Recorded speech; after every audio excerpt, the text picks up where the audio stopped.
Artificial intelligence (AI) مصنوعی ذہانت کی انسانی زندگی میں حقیقت۔ السلام علیکم، میرا نام ہے ارسلان اور آپ کو میرے چینل میں خوش آمدید۔ اللہ تعالیٰ نے انسان کو اشرف المخلوقات پیدا فرمایا۔ صرف یہی نہیں بلکہ اپنا نائب یعنی خلیفہ بھی مقرر فرمایا۔ اللہ تعالیٰ نے اولاد آدم کی عزت اور علم کی گہرائی کے بارے میں ارشاد فرمایا، اولاد آدم کو کل اسماء کا علم سکھایا، یعنی علم کی تمام عمیق گہرائیاں عطا فرما کر انسان کو دنیا پر بھیجا اور حکم فرمایا کہ میری بنائی ہوئی کائنات میں غور و تدبر اور کھوج لگاؤ۔ یہ وہ بنیادی حکم ہے جو اللہ تعالیٰ نے انسان کو فرمایا، جس کی تعمیل کے لیے انسان اللہ تعالیٰ کی کائنات کا مشاہدہ کرتا ہے۔ اس میں غوطہ زن ہو کر اللہ تعالیٰ کی عطا کردہ صلاحیتوں کو استعمال کرتا ہوا کائنات میں سے کسی ایک چیز کا کھوج لگا لیتا ہے۔ جیسے 18,000 عالم کی کل مخلوقات میں سے انسان افضل ہے، بعین اسی طرح اللہ تعالیٰ نے حساسیت، انفرادیت اور صلاحیت کا اعلیٰ معیار انسانی دماغ کو بنایا ہے۔ اگر ہم اللہ تعالیٰ کی تخلیق میں سے انسانی دماغ پر تحقیق کریں تو ہماری عقل، فہم و فراست دنگ رہ جائے گی۔ انسانی دماغ پورے جسم کے نرو سسٹم کو اپنی گرفت میں کیے ہوئے ہے، جو اسے جسم میں ہونے والی تبدیلی کے بارے میں نینو سیکنڈز میں آگاہ کرتا ہے۔ اگر انسان کا ہاتھ اچانک کسی گرم چیز، موٹر سائیکل، کار کے انجن کو چھو جائے تو فوراً انسان کا ہاتھ تیزی سے اس گرم چیز سے دور ہو جاتا ہے۔ آخر اس کی وجہ کیا ہے؟ اگر ہم انسانی دماغ کا جائزہ لیں تو کسی بھی انسانی وجود کے وزن میں 2% وزن دماغ کا ہوتا ہے۔ ہیومن برین 3 پاؤنڈز یعنی 1.36 کلو گرام وزنی ہوتا ہے۔ انسانی دماغ تقریباً 100 بلین نیورون سیلز پر مشتمل ہوتا ہے۔ یہ ایک سیکنڈ میں تقریباً 200 ٹریلین یا اس سے بھی زائد عمل کرنے کی صلاحیت رکھتا ہے، جو 1000 سپر کمپیوٹر سے زیادہ طاقتور ہے، جس میں پیٹا بائٹس تک کا ڈیٹا سٹور کرنے کی صلاحیت پائی جاتی ہے، جو کہ فلیکسیبل ہارڈ ڈسک کی طرح اپنا ڈیٹا کم یا زیادہ بھی کر سکتی ہے۔ یہ وہ بنیادی نکات ہیں جو AI یعنی آرٹیفیشل انٹیلیجنس کی شروعات کا موجب بنتے ہیں۔ آرٹیفیشل انٹیلیجنس 2 الفاظ کا مجموعہ ہے۔ آرٹیفیشل یعنی مصنوعی۔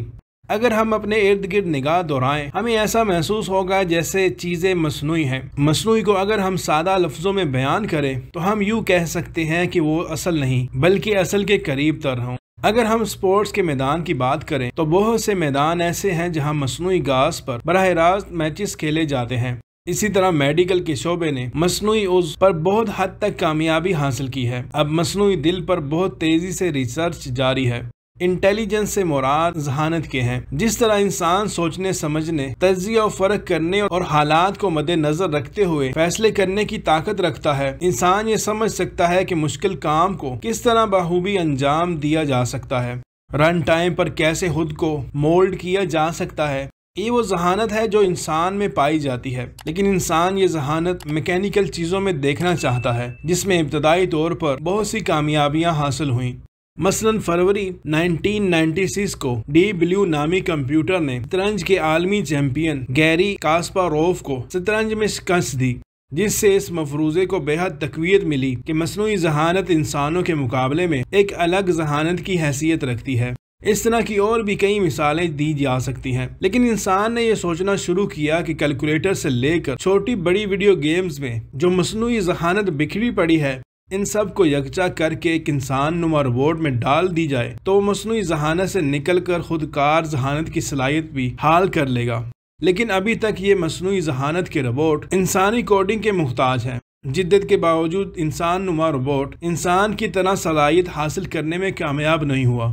انڈسٹری میں انسانوں کی جگہ روبوٹس حاصل کرنے میں کامیاب ہوا، مثلاً ایسی جگہ پر جہاں 400 سینٹی گریڈ درجہ حرارت ہو، جس جگہ پر گاڑی کی باڈی کو پالش کرنا مقصود ہو، بھاری وزن اٹھانا ہو، ایک ہی واضح کردہ سمت میں چلنا ہو اور اس طرح کے دیگر امور میں AI نے کامیابی حاصل کی ہے۔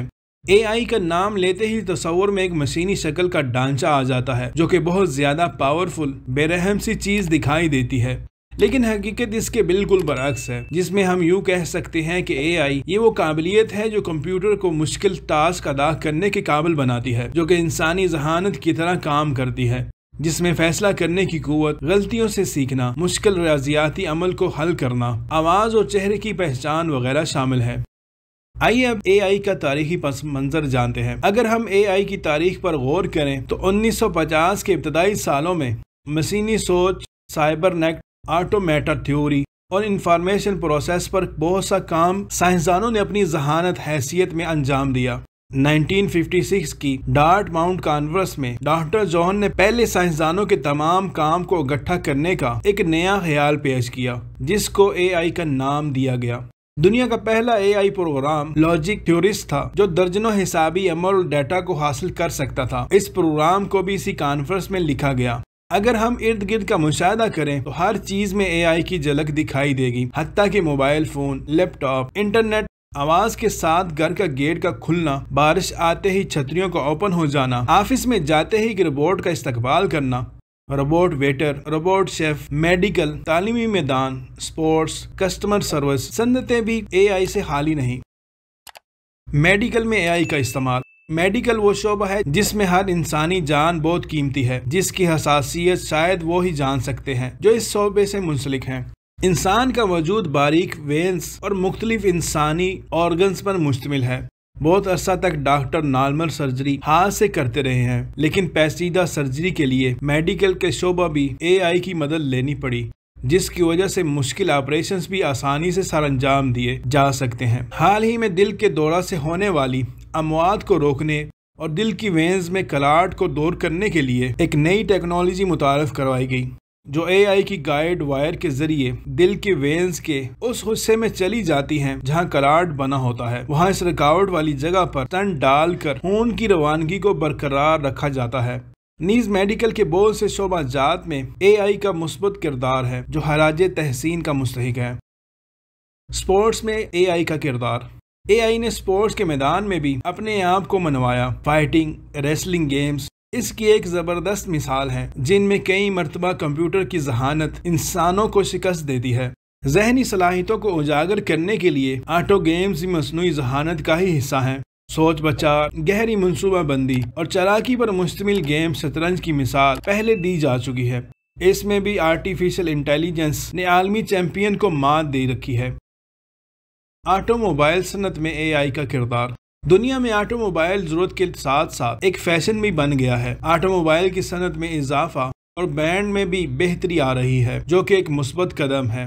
اگر ہم آٹو موبائل کی صنعت کا جائزہ لیں تو باڈی کو بنانے سے لے کر مکمل ہونے تک تمام کام اے آئی روبوٹک کرتے ہیں، جس کی وجہ کام میں تیزی، وزنی چیزیں اٹھانا اور ہائی ٹیمپریچر میں روبوٹس کا کام کرنا ہے۔ انسان اے آئی روبوٹس کی بنائی ہوئی چیز کو تنقیدی نظر سے دیکھ سکتا ہے۔ صرف یہاں تک ہی نہیں، سیلف ڈرائیونگ کار بھی اے آئی کی مرہون منت ہیں، جس میں اگر ڈرائیور کو نیند یا اونگ بھی آ جائے تو شور سے ڈیسٹینیشن تک کا راستہ خود طے کر سکتی ہے۔ اکثر نئے مسافر طیارے بغیر پائلٹ کے اڑان بھرنے، لینڈ کرنے اور سخت موسم میں فلائٹ کو ہموار رکھنے کی صلاحیت سے مزین ہے۔ دفاعی میدان میں اے آئی کا کردار۔ کسی بھی ملک کا سب سے حساس اور اہم ترین ادارہ دفاعی ہوتا ہے، جس میں ایک ملک کو دوسرے ملک سے خطرہ لاحق ہوتا ہے، جس کی وجہ سے وہ ملک اپنے ایٹمی ہتھیار کے ساتھ ساتھ فوج کی پیش رفت چاہتا ہے۔ اب تک بہت سے ترقی یافتہ ممالک اپنے ہتھیاروں کو اے آئی سے لیس کر چکے ہیں، جس میں پاکستان بھی اپنے ملک کے دفاع کے لیے اے آئی ڈرون بنانے میں کامیاب ہوا ہے۔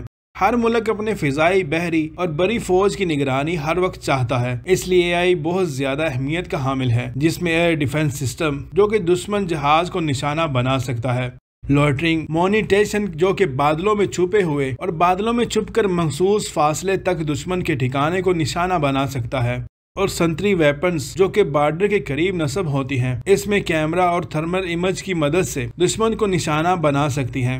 پاکستان مستقبل قریب میں اے آئی کے میدان میں بہت سی ڈیولپمنٹ کرنے جا رہا ہے۔